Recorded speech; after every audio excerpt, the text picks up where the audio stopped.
Well, Bitcoin's done it again. It has now hit 55,000 US dollars after breaking out of that 10-day accumulation range. This is the first time Bitcoin's hit 55K since the all-time high month back in November of 2021. Now, another record has been set just overnight with Ethereum pumping up 260% gain since its cycle low. Bitcoin has gained 256% since its cycle low. So pretty much an even path right now for the two majors. So what happens next? What are we looking out for in terms of price, resistance levels?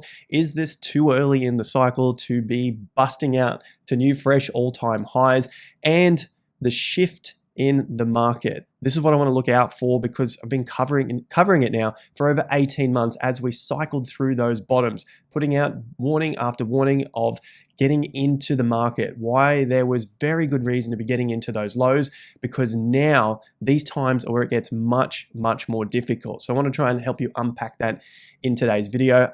After you hit that like button, of course, help out the algorithm. It's your home of macro cycle analysis. Check out some of the videos in the past. Some of these are pretty interesting to watch on how we were calling the market back then. Now, I'm not trying to do this to toot the trumpet anymore, but to look at how the data has unfolded, how the markets have unfolded through this period into where we are now, just so that you can get a recap of the last 18 months. All right. On to today's video. So much to get through. I'm super excited. Heaps of data points for this particular month, February, where we're coming out to be more positive than in previous years. This particular piece here is absolutely beautiful. The S&P 500 is about to be up November, December, January, and February. So what happens when the S&P performance when higher in each of these 4 months consecutively? What March has shown is around 80% of the time it has also been positive. Now you got a 0% in 2017, basically flat, -1, 0.5. So very, very minimal moves to the downside for March after these 4 months had been up. And the other times here, obviously all positive, the average being roughly 2% up in March. Now the big data points for the period after these 4 months being up. So this is all playing into that macro bubble that we've been covering here. So this is the new post that I've got for you guys on the 18.6 year cycle, essentially leading into this crazy time of the bubbles being up. Looking at the next 10 months, the final 10 months of the year going forward after these 4 months had been up, so November, December, January, February, you can see the results here are phenomenal for the S&P 500. Now, there's a 100% hit rate. You've got several data points here. You know me, I don't like calling anything 100%. There's always the possibility that this is the time. I don't want to say this time is different, but there is the possibility that you eventually get one of these data points that doesn't work out. But looking forward in terms of where we sit in this cycle, it seems unlikely that it would be this particular year. Not impossible, but it seems unlikely. Maybe in another period of the cycle, potentially if we were to fall into it again through that 4-year period, if you were to see 4 months up and it happened to be in this stage of the market collapsing, maybe you would see the year negative. But nonetheless, we've basically been up for the last couple of years since those cycle lows, as I pointed out, for months and months and months on the channel, just trying to give as many warnings as possible that the market was going to break out, as I did in this one here, April 19th of last year. So basically 10 months ago. It's quite possible that Bitcoin's accumulation is now completely over. That was when the market broke out after the banking collapse. You remember all the household names telling us that the market had to collapse after that point. We had lots of recession calls and the economy collapsing and all that sort of stuff. I went into detail in it in this particular video here. All right, what happens next? 10 months, positive results, 13% median return and about a 15% average return. This is for the stock market. So we'll have a look at where that could put the S&P 500 if this average is to occur, and also the median being the lowest price here. Calendar year, so the total year, 21% return average and median, and over the next 12 months, so basically going forward from the 1st of March until the 28th of February next year. So that's the 12 months from this point here, about a 16 to 17% return, 100%, 100%, 100%. Where does that put the S&P 500? Well, from the end of February, wherever that might come out to be. Could be lower, could be higher, but nonetheless, we only have the data from today. Let's go forward 13%. 13% puts us at 5,700 points. What else is on here? We saw 21% being the highest. So we go 21% roughly from where we currently sit, because that's the data that we have right now.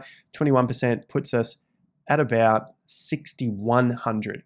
So 6,100, 57 to 6,100 points seems to be around that average of where this market could end up at the end of the year. Remember, we have been covering these data points for many, many months, and they've basically been playing out relatively on point. Looking at a lot of this data here from Ryan Detrick.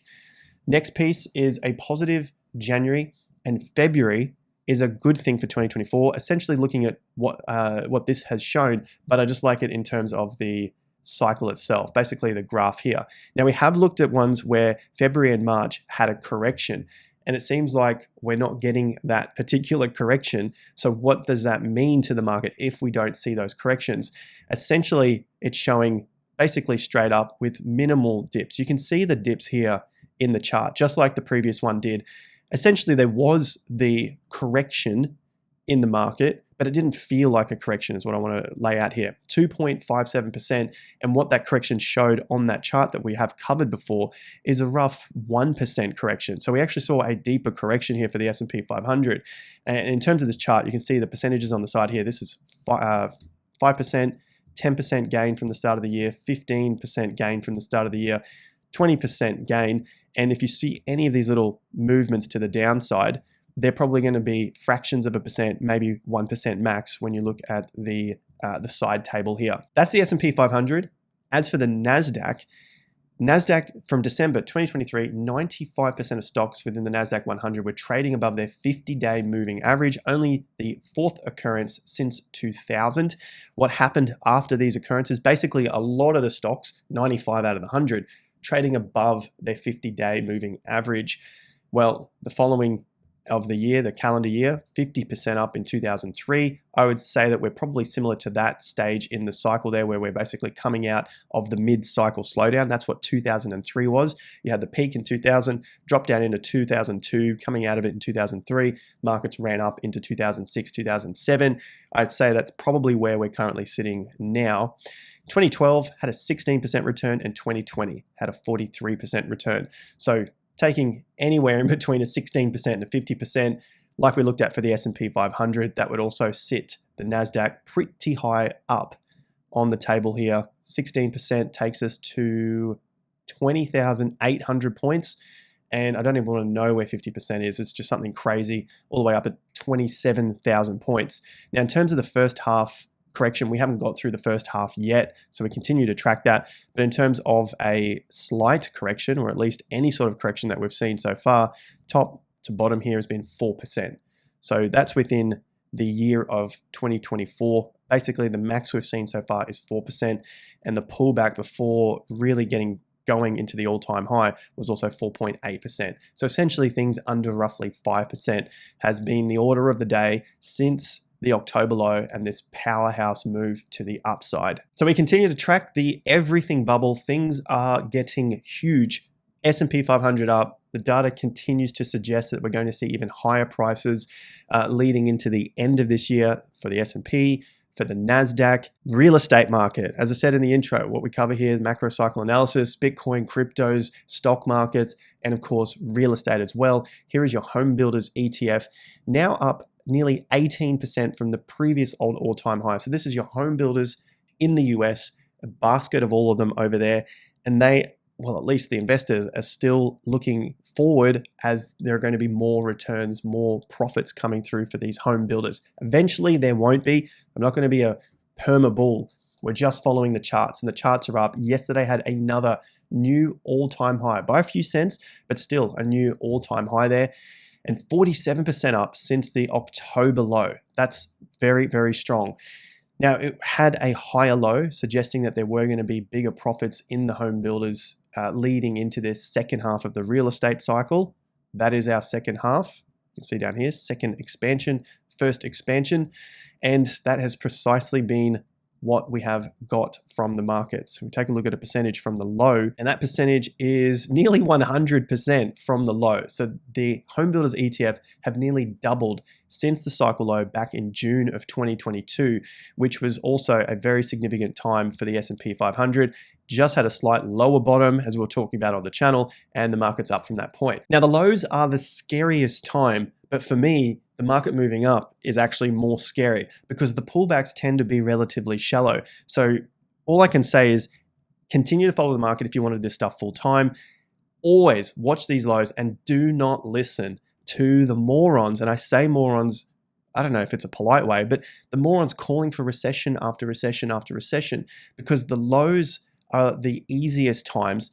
As the market moves up into this, these are the most difficult times because they can keep running harder and faster than any of us can believe, which is essentially what's going on here with Bitcoin at the moment, as we'll get to in a tick.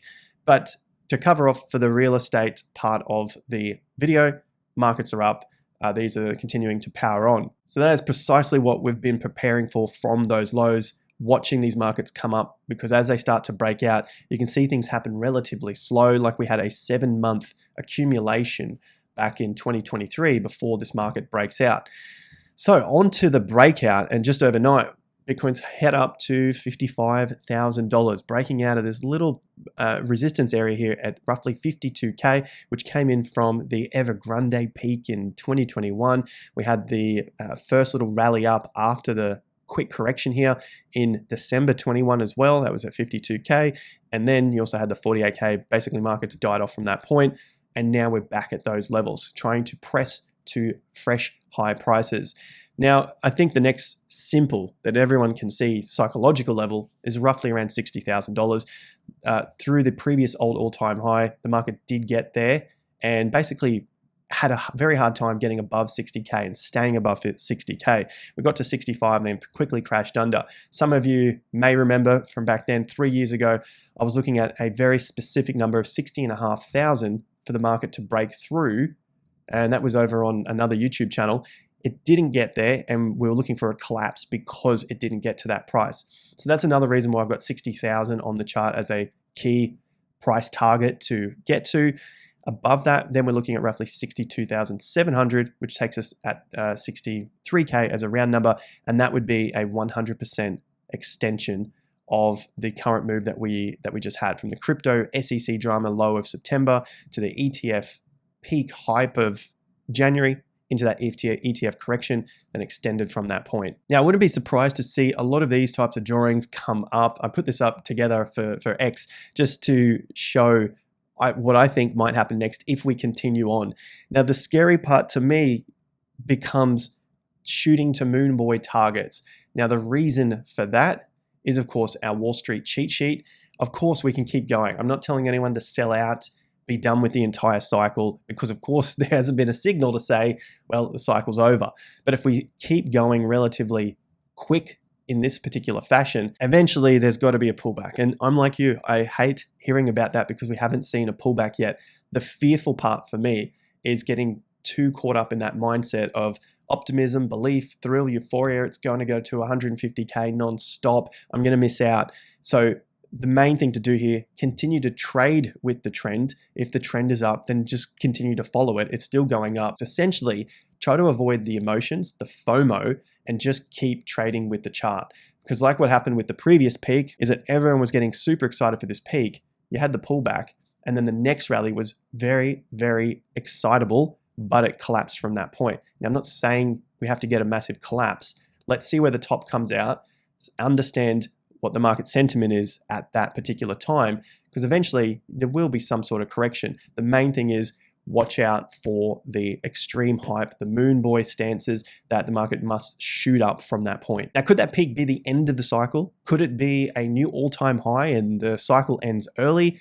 There is always that possibility. Still, I haven't seen the data to suggest that the market will top early and then spend a lot of time, many years, coming down. The main reason at the moment is due to the 18.6 year cycle. We still have a little time left in this, going into 2025, 2026. So one thing that I think could happen, well, there's many different possibilities here, different scenarios. One, well, cup and handle, but let's be a little bit more specific with that if the time comes. A cup and handle is essentially the market getting back to previous price resistance levels, something similar to what happened at the ETF peak. You've got your double top, a pullback into a handle, and then market shoots up from that point. So maybe we get it on a bigger time frame here, market coming up, pullback, and we start to move up from that point. In terms of the pullback, depending on where this comes in the timing, we've got the halving coming up, and we've seen a lot of excitement this cycle, which is different to the last cycles. A lot of the hype, ETF, and pre-halving as well. Now, in the previous cycles, the market was still going up. Bitcoin was still going up prior to the halving actually occurring. You can see here in 2016, halving was about June, July of 2016, but it was still running up, and it ran up really hard just before the halving and then had a very significant pullback. So if you are waiting for some sort of significant pullback, it could still happen. We have seen it before, but in terms of the pullback, it barely came back to the previous reaccumulation level, touched it, and then basically jumped up from there. So the reaccumulation back in 2015-16 was about $480 down to roughly $360. Now on the pullback, it came down to $540 and for a brief moment, $480. So you can probably see that it's quite difficult to pick up that exact price. Now, I know a lot of people are out there thinking they're going to get the exact price. Let them think that, let them feel that. But essentially, it's a pretty difficult task to do to try and get that exact price and put your stops right there, hoping you're going to get that exact dollar figure. 483. Imagine if you put it at 479 or 480. You missed out on all that. Markets jump back up to 580. So try not to get too greedy with this move, as we've been pointing out. You can see the pullbacks have been relatively shallow. The ETF correction only made it back to $38,500. We were looking for that particular price being mid to high 30s. We got it. It wasn't there for very long, and then it's pushed away from there. So the important part moving forward is, where does a top come in? A top always comes in just like a bottom always comes in, and then we can start to measure back. If this move is relatively straight and vertical, then that might give us the bigger correction that everyone has been hoping for. But that price might be relatively high compared to where we are now. As I showed with the example in 2016, the breakout point, market shoots up and then basically comes back to somewhere near those previous tops. So the lesson to me here is, let's not try to get too greedy with those entry levels. Look for something considerable when it comes to what the corrections have been, 20-ish%, and try not to get, again, too greedy with those entries. Now we've got Ethereum and the total market caps to have a look at, but a quick shout for the Aussies. Just looking at the Aussie dollar prices here, ETH has now hit 4,900 Aussie dollars. Bitcoin has hit 38,600 Aussie dollars. And for the Cardano lovers, I'm going to have a stab here. The only way you want to have a look at the Cardano price is in Aussie dollars, because it actually looks like a reasonable number considering where it has come from. 95 cents for the ADA holders, poor bastards. Now with the Cardano stab out of the way, ETH USD 3,200. It's holding above the 50% level. While it does that, it is in a stronger position and could mount the attack at roughly 3,600. So that's that previous monthly swing top before the collapse. So that's the next target level, provided ETH holds above 2,900 US dollars. We've been following the ETH BTC pairing as it's creeped ever so much higher to the 6.1% level. Now, could this be a local top? We had pretty significant volume on the way up and a pretty significant reversal bar now to basically wipe out those ETH BTC gains of yesterday. So short-term top was always on the cards. Could this be it? Well, it's probably been the best candidate so far after a solid 14 days of trading straight up. Has hit some resistance, as we pointed out yesterday, looking at that particular price range there. What ETH BTC needs to do from here, probably not get too far under 5.5%. And then of course the lows back here at roughly 5.1, 5.2. So provided it can hold at these levels and continue on that uptrend in time, well, then this low is solid. But we still haven't got the confirmation of this low being solid yet. Just trying to get in earlier. And of course that increases the risk, but of course, increased risk, increased reward for our degenerate love of the game. Total cryptocurrency market cap is at 2 trillion. The first time 2 trillion since back in 2022 before the collapse. The next resistance level, 2.17. And again, if we can close above that, that is going to set us up very nicely to get back above the previous all-time highs at $3 trillion. Can you imagine that, how fast this thing has run up? These were the three stages that we were looking at, basically breaking down the bull market into 1 year lots, 1 year, 1 year, 1 year. And in terms of the first year, that's essentially your accumulation. The next year is that run out to come and test the old previous all-time high and break it. And then the third year is the degenerate year. Things go ballistic. Everyone's trying to gamble on absolutely everything and hopefully make the biggest gains. But the total cryptocurrency market cap only has a few percent left, roughly about 8% to get to that first resistance level at 2.1 trillion. The next level, as I said, was $3 trillion. So that takes us roughly about 50% away from the previous all-time high. It's come a long way since these lows. We had a nice accumulation area before the breakout.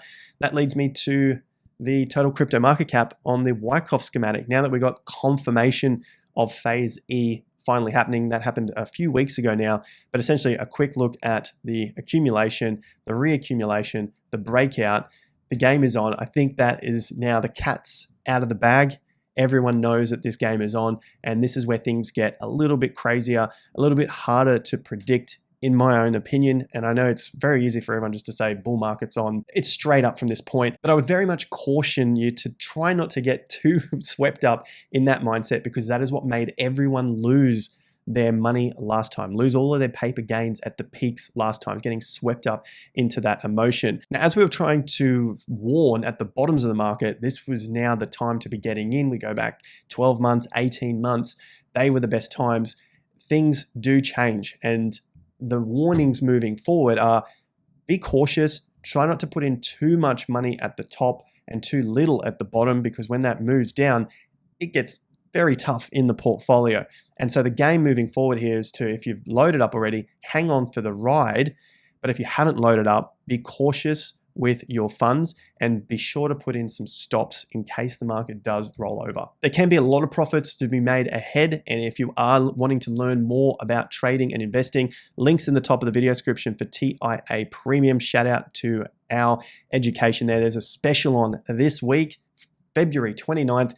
Some big things coming out. So subscribe to the email list and you will get an email with the coupon code.